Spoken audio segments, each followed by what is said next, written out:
welcome to the APsolute RecAP Biology Edition. I'm your host, Melanie Kingett, and I'll be your guide to scoring a 5. Here at the APsolute RecAP, we aim to maximize your understanding and minimize your need for memorization. Each episode will review content, skills, and test-taking tips to help you succeed in May. Your recap starts now. Hi, and welcome to the APsolute RecAP Biology Edition.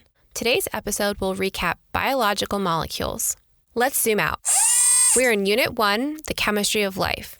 We're going to cover an overview of topic 1.4 and 1.5, which includes properties, structure, and functions of biological molecules. We will also recap 1.6, nucleic acids. The two big ideas covered are systems interactions and information storage and transmission. Remember, you are what you eat. And so it should be no surprise that the four major biological molecules are carbohydrates, proteins, lipids, and nucleic acids.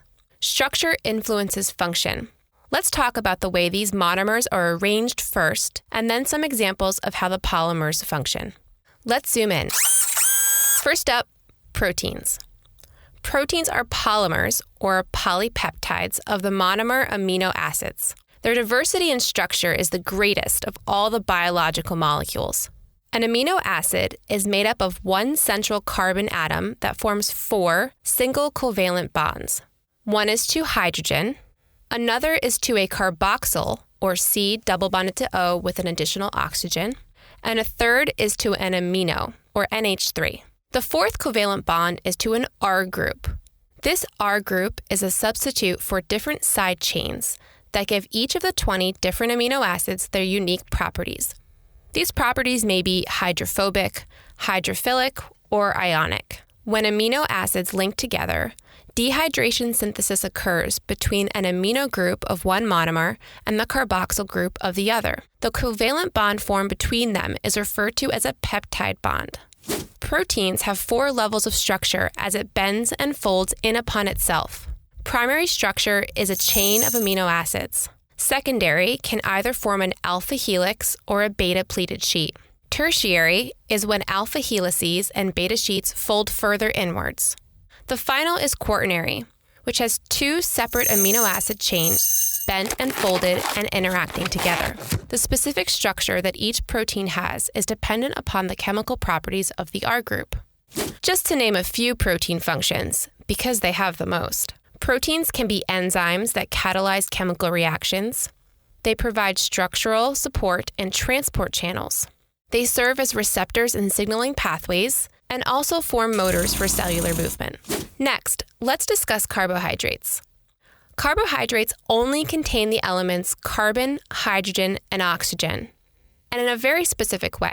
Think of a carbohydrate you're familiar with, probably glucose, C6H12O6. Carbon, hydrogen, and oxygen will always be found in a 1 to 2 to 1 ratio in a carbohydrate. These biological molecules can form long chains, some of which are branched, or ringed structures. Here are some examples of carbohydrates. Carbohydrates can serve as a cellular fuel and building material. Monosaccharides, like glucose and fructose, as well as disaccharides, such as lactose and sucrose, are often used as a fuel source for the cell.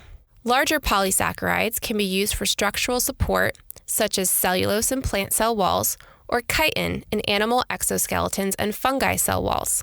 Starch and glycogen are used for long-term energy storage in plants and animals, respectively.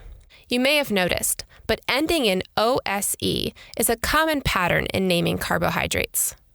The third group, or lipids. Lipids are a very diverse group of hydrophobic molecules that are nonpolar. Nonpolar means that they won't interact with water, or they are water-fearing as a literal translation of hydrophobic.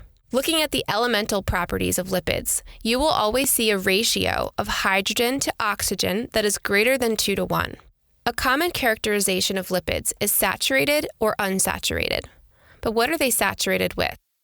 This is referring to a literal elemental saturation of hydrogens. If all the bonds are saturated, then the chains are straight and more closely packed together. An example would be butter, which is solid at room temperature. If chains are unsaturated, that means that there is a double bond or a bend in the fatty acid chain, and they cannot closely pack together. An example would be a liquid at room temperature, like oil. Some further examples of lipids include triglycerides, or fats and oils. These are made up of a glycerol and 3 fatty acids and serve as an important energy source. Steroids have 4 carbon rings with attached functional groups. They can be found in cell membranes like cholesterol, as well as with signaling molecules like hormones. Perhaps the most common to this class, lipid will be the phospholipid. Phospholipids are polar. Remember water? Water was polar too. So we should expect a phospholipid to have different chemical properties on each side of the molecule. Phospholipids have hydrophobic tails and hydrophilic heads. The 2 fatty acid tails have a saturated and unsaturated component. The hydrophilic head has a glycerol, phosphate, and choline group. The property of phospholipids and their nature of forming a bilayer structure makes them the ideal molecule to make up all cellular membranes. The last group of biological molecules is less associated with food.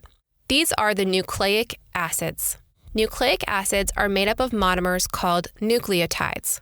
A nucleotide has 3 parts: the pentose sugar, the phosphate group, and a nitrogenous base. Think of a nucleotide like you used to draw your kindergarten drawings. There was the house with 5 sides. Coming off of the house may have been a garage, and above the house, a sun. This structure can be represented as a nucleotide with the sun as a phosphate, the house as pentose sugar, and the garage representing the nitrogenous base. All 3 of these pieces will be covalently bonded together. Nitrogenous bases are formed into 2 main groups. The purines have 2 rings and are guanine and adenine. The pyrimidines are 1 ring and are cytosine, thymine, or uracil. All nucleic acids have linear sequence with directionality, designated as 5' or 3'. These primal natures refer to the identified carbon on the pentose sugar. Some examples of nucleic acids include DNA, or deoxyribonucleic acid, has a deoxyribo sugar, base pairs of A, T, C, and G, and is double-stranded. The backbone of DNA is made of sugars and phosphates covalently bonded together. According to base pair rules, A will bond with T via 2 hydrogen bonds, and C bonds with G with 3 hydrogen bonds. This nitrogenous bonding is the foundation of hereditary information, and DNA is found in the nucleus of eukaryotic cells. RNA has a ribose sugar with bases A, U, C, and G, and is typically single-stranded. RNA has a very large role in gene expression and will be represented in molecules of mRNA, tRNA, and rRNA with the central dogma. To recap, the 4 major biological molecules are carbohydrates, proteins, lipids, and nucleic acids. Each has a very specific structure. Today's question of the day is, which category of biological molecules is ATP found in? Remember, ATP stands for adenosine triphosphate and is the primary energy source for the cell.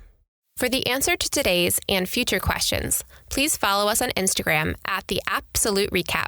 That's the APsolute RecAP. If you are a student with questions or a teacher with suggestions, we'd love to hear from you. If you have a biology topic or another AP subject you would like us to cover on the APsolute RecAP, please email us at the APsoluteRecap@gmail.com. That's the APsolute RecAP@gmail.com. The APsolute RecAP is produced by Brad Kingett with music by Zach Caruso. Please remember to rate, review, and subscribe wherever you get podcasts. Time's up, pencils down. Thank you for listening to the APsolute RecAP Biology Edition. AP is a registered trademark of the College Board. Copyright 2020, APsolute RecAP, LLC, all rights reserved. Coming up next on the APsolute RecAP Biology Edition, Episode 6 from Unit 1, Elements of Life.